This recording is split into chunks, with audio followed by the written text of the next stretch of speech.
It's another day in paradise. This is knowledge time. Welcome, alchemists.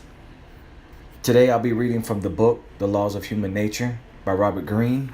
I am currently in chapter 7. Soften people's resistance by confirming their self-opinion. The Law of Defensiveness. Part 3.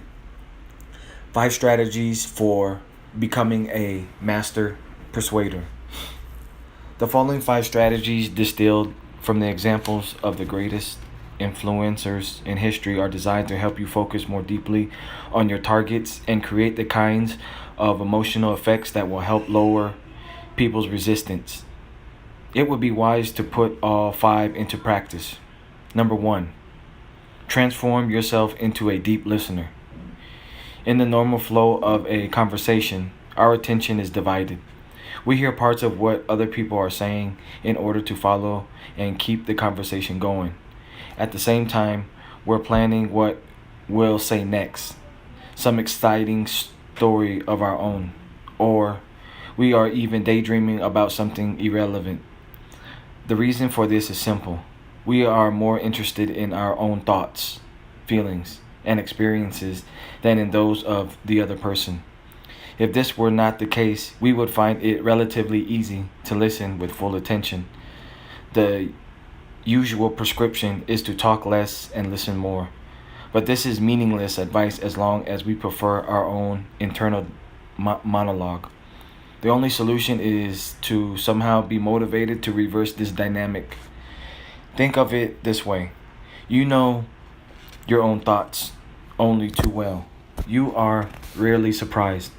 Your mind tends to circle obsessively around the same subjects, but each person you encounter represents an undiscovered country full of surprises. Imagine for a moment that you could step inside people's minds, and what an amazing journey that could be. People who seem quiet and dull often have the strangest inner lives for you to explore. Even with bores and fools, you can educate yourself as to the origins and nature of their flaws. Transforming yourself into a deep listener will not only prove more amusing as you open your mind to their mind, but will also provide the most invaluable lessons about human psychology. Once you are motivated to listen, the rest is relatively simple. You cannot make the strategic purpose behind your listening too obvious. The other person has to feel it is a lively exchange, even though in the end they may do 80% of the talking. For this purpose, you must not barrage them with questions that make it feel like a job interview. Instead, pay attention to their nonverbal cues. You will see their eyes light up when certain topics are mentioned. You must guide the conversation in that direction.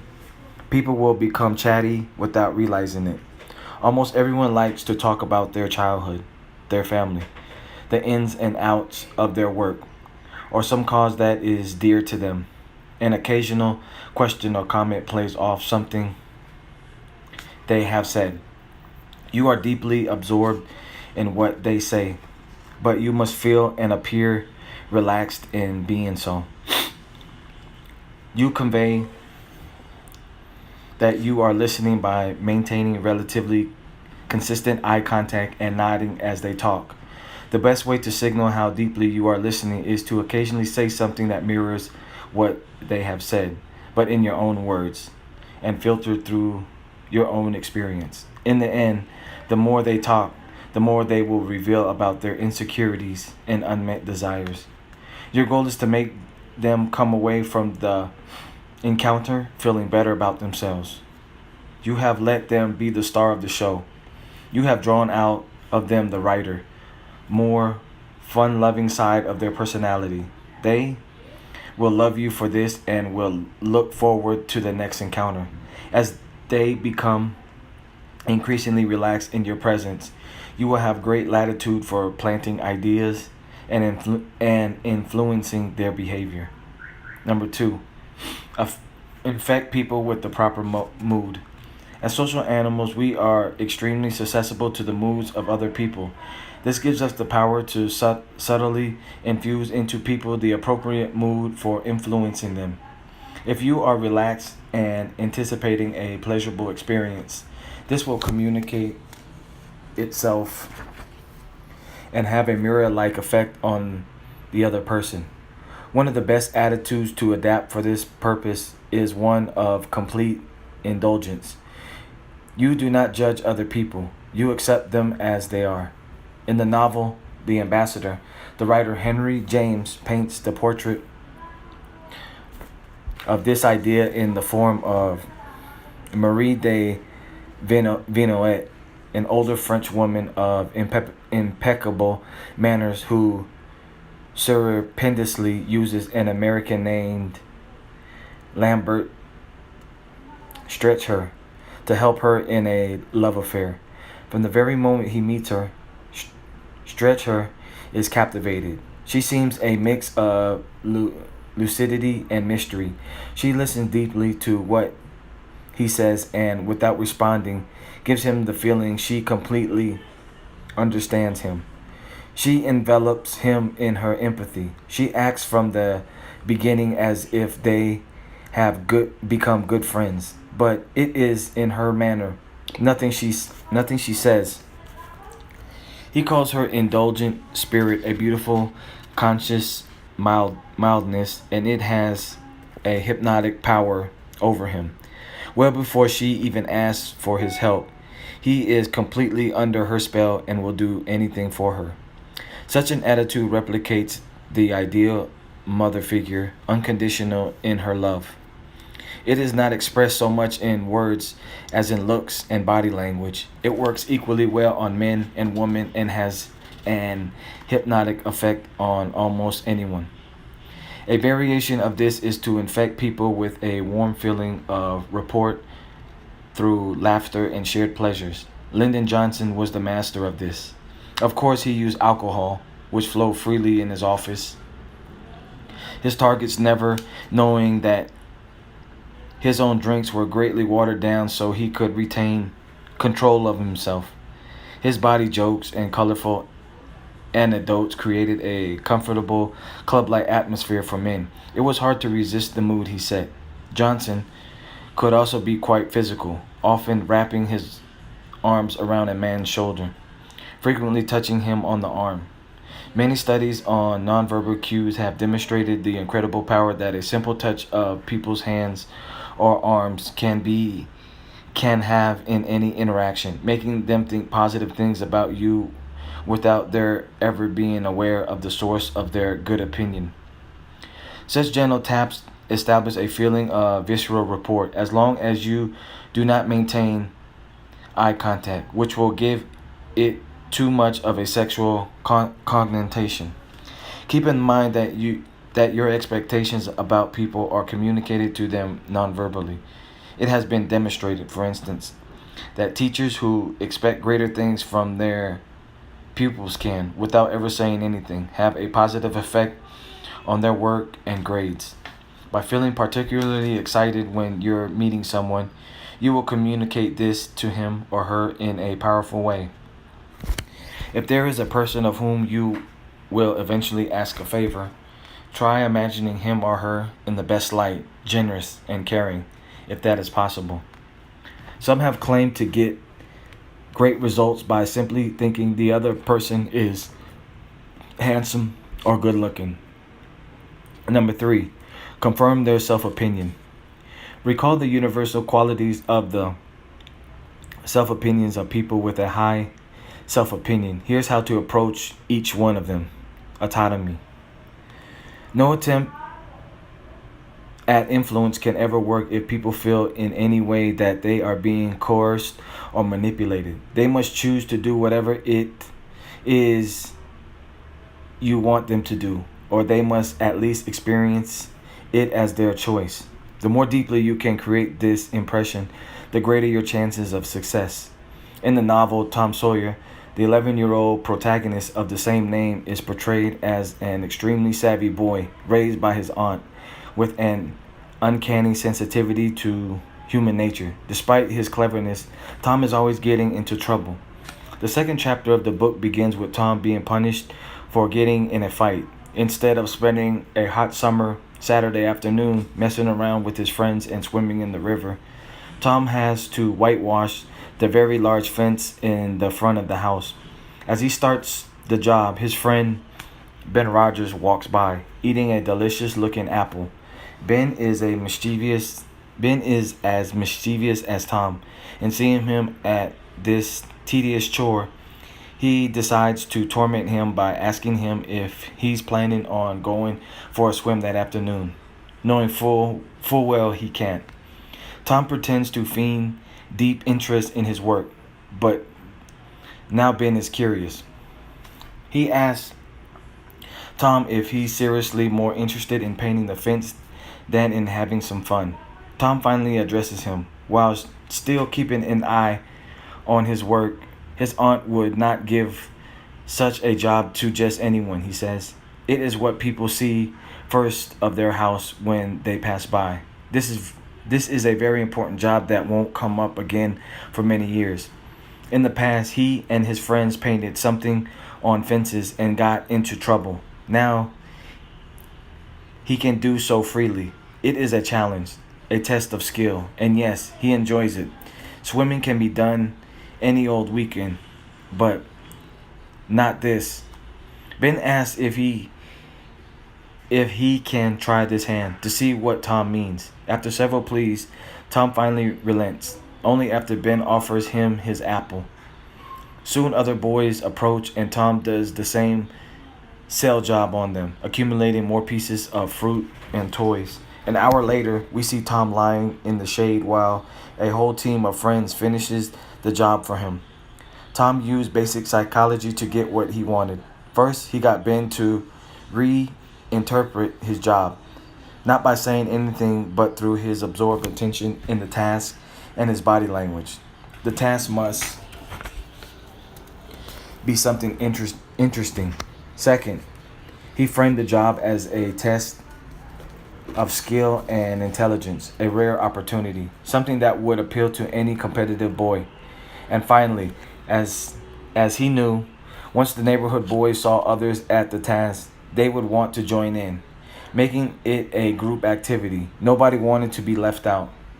Tom could have pleaded with dozens of friends to help him and gotten nowhere. Instead, he framed it in such a way that they wanted to do the work. They came to him, begging for the job. Your attempts at influence must always follow a similar logic. How can you get others to perceive the favor you want to ask for as something they already desire? Framing it as something pleasurable, as a rare opportunity, and as something other people want to do will generally have the proper effect. Another variation on this is to appeal directly to people's competitive instincts. In 1948, the director Billy Wilder was casting for his new film, A Foreign Affair, which was to be set in Berlin just after the war. One of the main characters was a woman named Erika von Schutte, a German cabaret singer with suspicious ties to various Nazis during the war.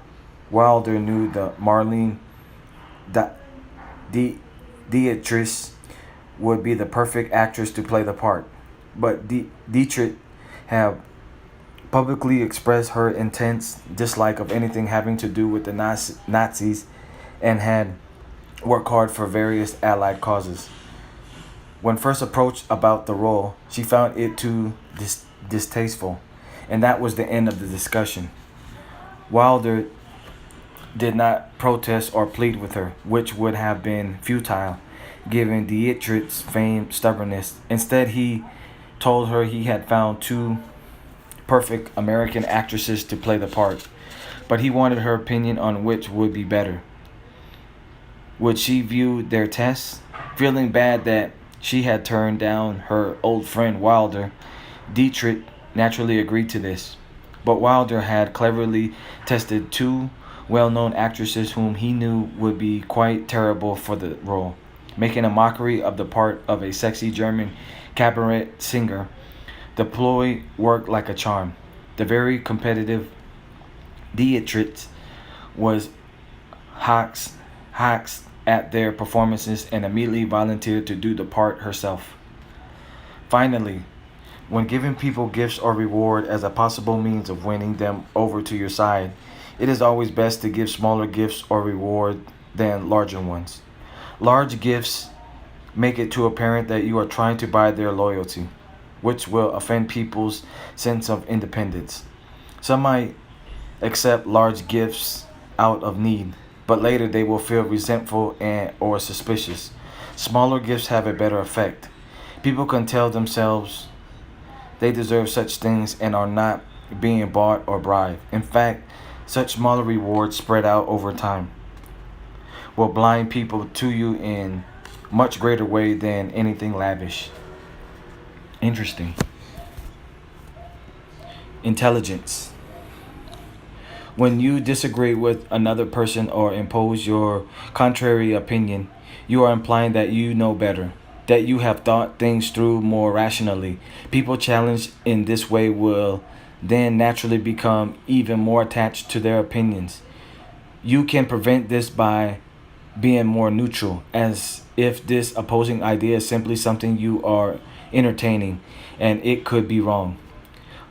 But better still, you can go much further. You see their point of view and agree with it. Winning arguments is rarely worth the effort. With their intelligence flattered, you now have some room to gently alter their opinion or have lowered their defense for a request for help. The 19th century British Prime Minister and novelist Benjamin Disraeli conceived of an even cleverer ploy when he wrote, "If you wish to win a man's heart, allow him to confute you. You do this by beginning to disagree with a target about a subject, even with some vehemence, and then slowly come to seeing their point of view, thereby confirming not only their intelligence, but also their own powers of influence. They feel ever so slightly superior to you, which is precisely what you want. They will now be doubtfully vulnerable to a countermove of your own. You can create a similar effect by asking people for advice. The implication is that you respect their wisdom and experience." Interesting. In 1782, the French playwright Pierre Augustin Caron de Beaumarchais put the finishing touches on his great masterpiece, The Marriage of Figaro. The approval of King Louis XVI was required. The 16th, King Louis XVI, was required, and when he read the manuscript, he was furious. Such a play would lead to a revolution. He said, "This man mocks everything that must be respected in a government." After much pressure, he agreed to have it privately performed in a theater at Versailles. The aristocratic audience loved it. The king allowed more performances, but he directed his censors to get their hands on the script and alter its worst passages before it was presented to the public. To bypass this, Beaumarchais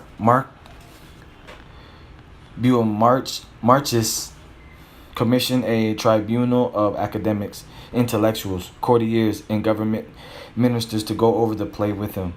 A man who attended the meeting wrote, M. de Beaumarchais announced that he would submit unreservedly to every cut and change that the gentlemen and even the ladies present might deem appropriate. Everyone wanted to add something of his own. M. de Beaumarchais suggested a witticism. Beaumarchais accepted it and thanked him. It will save the fourth act. M. de Montaigne contributed the color of the little page's ribbon. The color was adapted and became fashionable. Beaumarchais was indeed a very clever courtier. By allowing others to make even the smallest changes to his masterpiece, he greatly flattered their egos and their intelligence. Of course, on the larger changes, later requested by Lewis's censors, Marcus did not relent. But then he had so won over the members of his own tribunal that they stridently defended him, and Lewis had to back down. Lowering people's defenses in this way on matters that are not so important will give you great latitude to move them in the direction you desire and get them to coincide to your desires on more important matters. Goodness. In our daily thoughts, we constantly comfort ourselves as to the moral nature of our actions. If we are employees of a company, we see ourselves as good team members. If we are bosses, we treat people well, or at least we pay and support them well. We help the right causes. In general, we do not like to see ourselves as selfish and narrowly focused on our own agenda. Just as important, we want others to see us in this light. Look at social media and how people will make a display of supporting the best causes. Few people give to charities anonymously. They want their names loudly advertised. You must never inadvertently cast doubts on this saintly self-opinion. To make positive use of this trait in people, frame what you are asking them to do as part of a larger cause that they can participate in. They are not merely buying clothes, but helping the environment or keeping jobs local. In taking these actions, people can feel better about themselves. Keep it subtle. If you're trying to get recruits for a job, let others spread the message about the cause. Make it appear pro-social and popular. Make people want to join the group instead of having to plead with them. Pay great attention to the words and labels you use. It is better, for instance, to call someone a team member than an employee. Interesting. To put yourself in the inferior, one-down position, you can commit some relatively harmless faux pas, even offend people in a more pronounced way, and then ask for their forgiveness. By asking for this, you imply their moral superiority, a position people love to occupy. Now they are vulnerable to suggestion. Finally, if you need a favor from people, do not remind them of what you have done for them in the past. Trying to stimulate feelings of gratitude. Gratitude is rare because it tends to remind us of our helplessness, our dependence on others. We like to feel independent. Instead, remind them of the good things they have done for you in the past. This will help confirm their self-opinion. Yes, I am generous. And once reminded, they will want to continue to live up to this image and do yet another good deed. A similar effect can come from suddenly forgiving your enemies and forging a rapprochement in the emotional turmoil this creates. They will feel obligated to live up to the high opinion you have now shown toward them and will be extra motivated to prove themselves worthy. Number 4, ally their insecurities. Everyone has particular insecurities about their looks, their creative powers, their masculinity, their power status, their uniqueness, their popularity, etc. Your task is to get a bead on these insecurities through the various conversations you draw them into. Once you've identified them, you must first be extra careful not to trigger them. People have grown sensitive antenna for any words or body language that might cause doubt on their physical appearance or their popularity or whatever their insecurity may be. Be aware of this and be on guard. Second, the best strategy is to praise and flatter those qualities that people are most insecure about. We all crave this, even if we somehow see through the person who is praising us. That is because we live in a tough world in which we are continually judged, and yesterday's triumph is easily followed by tomorrow's failure. We never really feel secure. If the flattery is done right, we feel that the flatterer likes us, and we tend to like people who like us. The key to successful flattery is to make it strategic. If I know that I am particularly awful at basketball, praising me for my basketball skills in any way will ring false. But if I am uncertain about my skills, if I imagine I am perhaps not really so bad, then any flattery on that score can work wonders. Look for those qualities people are uncertain about and offer reassurance. Lord Chesterfield advised his son in his letters, later published in 1774. Cardinal Richelieu, who was undoubtedly the ablest statesman of his time, had the idle vanity of being thought the best poet too. He envied the great Cornelia his reputation. Those, therefore, who flattered skillfully said little to him of abilities in state affairs, or at least but in passé, and as it might naturally occur. But the incense which they gave him, the smoke of which they knew would turn his head in their favor, was as a poet. If your targets are powerful and quite Machiavellian, they might feel somewhat insecure about their moral qualities. Flattering them about their clever manipulation might backfire. But obvious praise of their goodness would be too transparent because they know themselves too well. Instead, some strategic flattery about how you have benefited from their advice and how their criticisms help improve your performance will appeal to their self-opinion of being tough yet fair, with a good heart underneath the gruff exterior. It is always better to praise people for their effort, not their talent.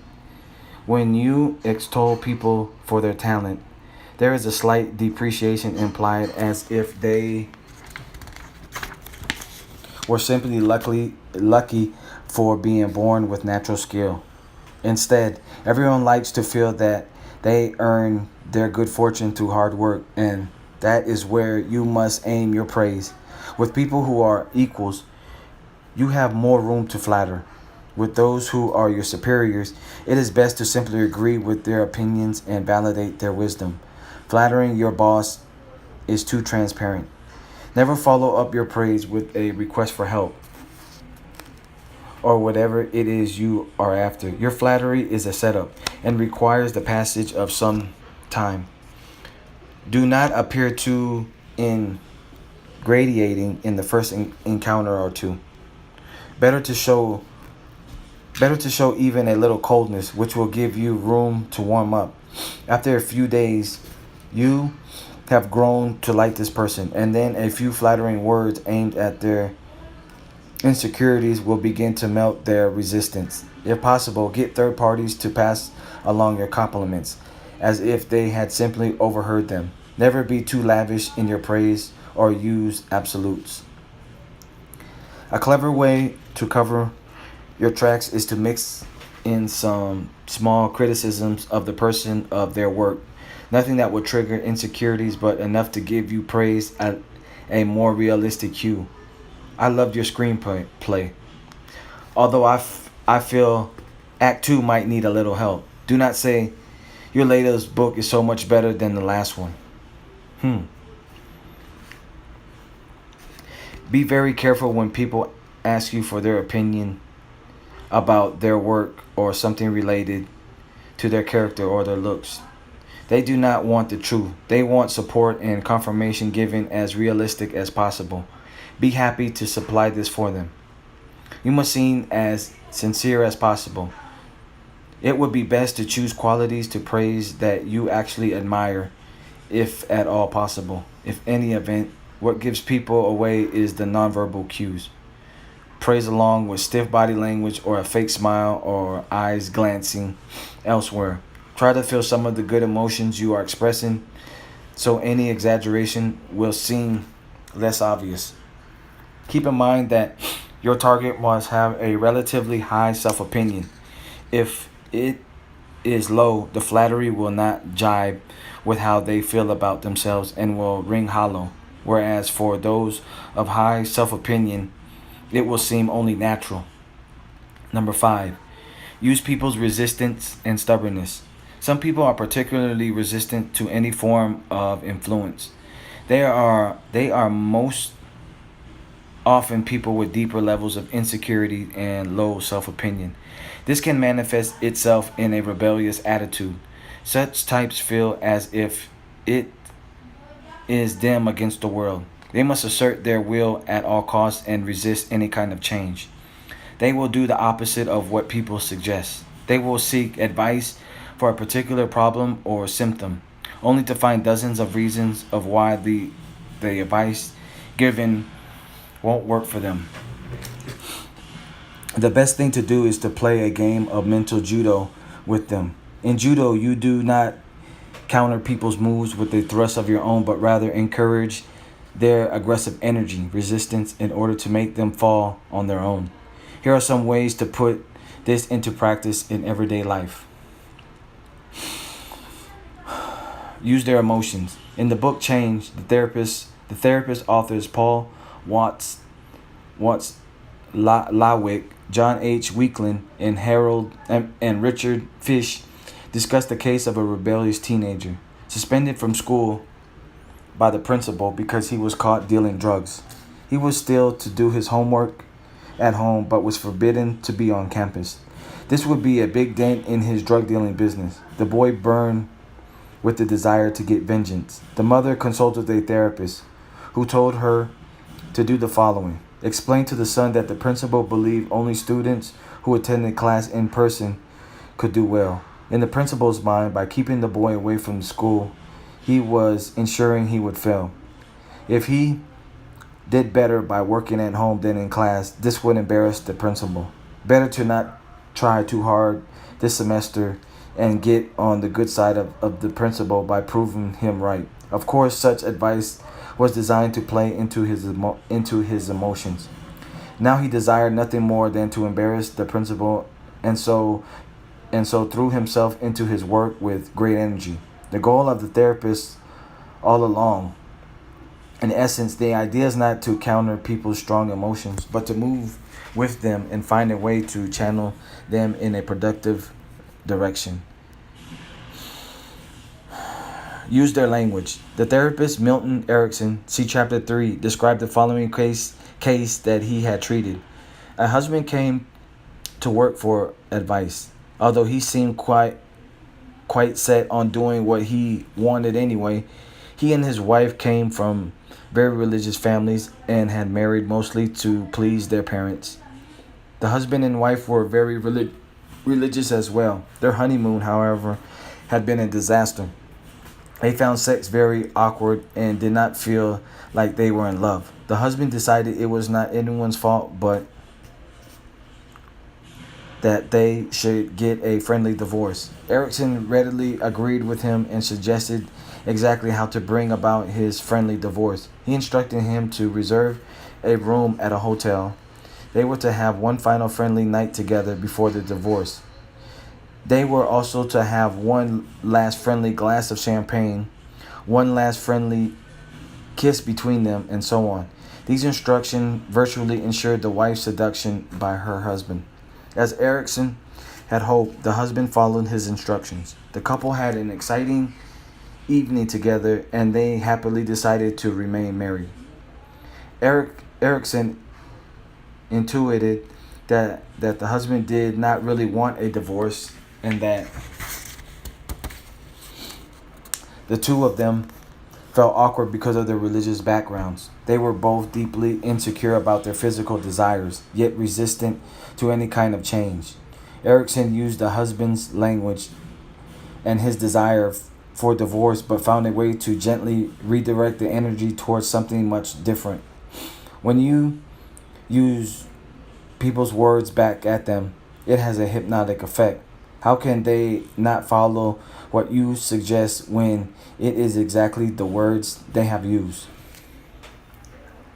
Use their rigidity. A pawnbroker's son once came to the great 18th century Zen master Hakun with the following problem. He wanted to get his father to practice Buddhism, but the man pretended to be too busy with his bookkeeping to have time for even a single chant or prayer. Hakun knew the pawnbroker. He was in inveterate misser who was only using this as an excuse to avoid religion, which he considered a waste of time. Hakun advised the boy to tell his father that the Zen master himself would buy from him each prayer and chant that he did on a daily basis. It was strictly a business deal. Of course, the pawnbroker was very happy with the deal. He could shut his son up and make money in the process. Each day he presented Haku with his bill for the prayers, and Haku duly paid him. But on the seventh day he failed to show up. It seemed that he had gotten so caught up in the chanting that he had forgotten to count how many prayers he had done. A few days later he admitted to Hakun he had become completely taken up with the chants, felt so much better, and did not need to be paid anymore.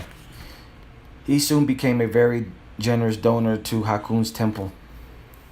When people are rigid in their opposition to something, it stems from deep fear of change and the uncertainty it could bring.